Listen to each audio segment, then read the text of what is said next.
The Eagles, or as they call them in Philadelphia, the Eagles, had a brutal first quarter against the Jaguars, but they managed to pick up the pieces and stop the Jags' winning streak at 2, and it gave the Jaguars quite a reality check on a rainy and windy day at Lincoln Field. Joining me on the morning show news for Jags sports analyst Frank Frangie and Frank. Trevor Lawrence had 5 turnovers, and it was miserable 29-21 loss for Jacksonville. Weather didn't help. No, it did, and he didn't play very well, and he knows he didn't play very well. Trevor's going to have days like that. He's still a young quarterback. It's still his 21st start as a pro. He understands that. I think when you make the first mistake with a wet ball, then you start gripping it, like a golfer that swings too hard because he just hit one out of bounds. And I think it kind of multiplied for Trevor a little bit. 5 turnovers. He hadn't had a turnover in 2 games. The ball was wet. Some of those fumbles. The first fumble was really critical, and then it was hard to get it going after that. Yeah, the offense was erratic. The defense couldn't stop the run.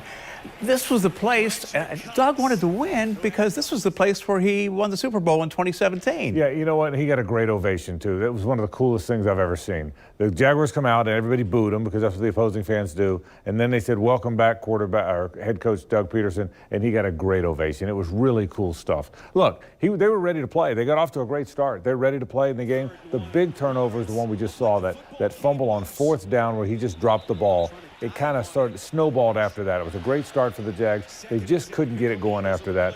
This is a play where I thought he got baited a little bit. He could have thrown the ball to Agnew in the left flat. Instead, he got a little bit greedy. Hey, those are mistakes the young quarterback's going to make, and that's what happened yesterday. So this was a little disconcerting. And it may be because the rain was coming in sideways, because Lincoln Field's right off the Delaware River there, and that doesn't help. Lawrence went 2 games without being sacked. Yesterday, he was sacked 4 times. Ball security going to be a big issue for Doug Peterson and the coaching staff? Well, he's got to get that fixed because ball security was an issue yesterday, and he got sacked a lot. He held the ball a little bit too long. Again, I think when things start going wrong, you start gripping a little bit, and that's what happened. I thought Trevor held the ball a little bit too long sometimes.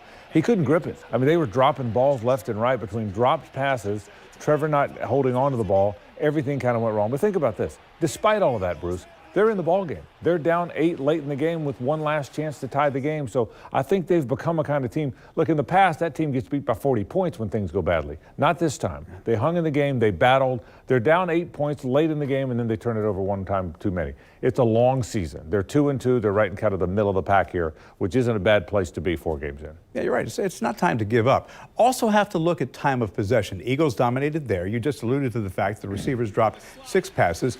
A defense that had been so good in the start of the season could not slow the Eagles down when it mattered. Yeah, and let me tell you what happened on that. I agree with you. The defense has to do a better job, but the offense has to help the defense. What happens is the offense goes 3 and out, 3 and out, 3 and out so many times in a row where your defense gets worn down against a physical team. So, no, the defense didn't play well. They allowed over 200 yards rushing, but your offense and defense have to work together, Bruce. If your offense is punting every 3 plays, or turning it over, well, your defense is going to get worn down. That's what happened. They did not run much on the Jaguars to start the game. When the game moved on a little bit, the offense wasn't staying on the field and the defense was getting worn down.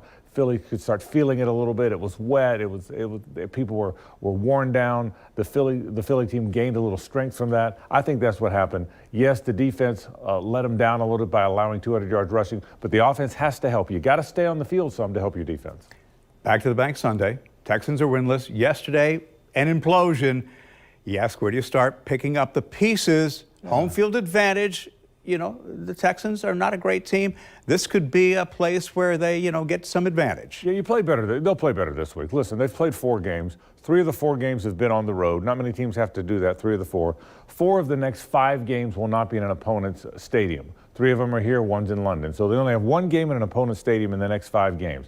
They need that. 3 or 4 on the road. 2 of those road games, the Chargers and the Eagles, against teams that might be headed to the Super Bowl. It's a tough schedule to start. They've managed it with a 2-2 record. They didn't play well. I'm not going to sugarcoat it. They didn't play very well yesterday. They've got to play better. But I think it starts this week. It'll be good to get them back home in decent weather. I think they're looking forward to that. 2-2, 4 games in isn't the worst thing. Just got to shake it off. You'll talk more about this at 3 o'clock on 1010XL. Okay. Cole and the gang will talk about it this afternoon starting at 4 right here on Channel 4.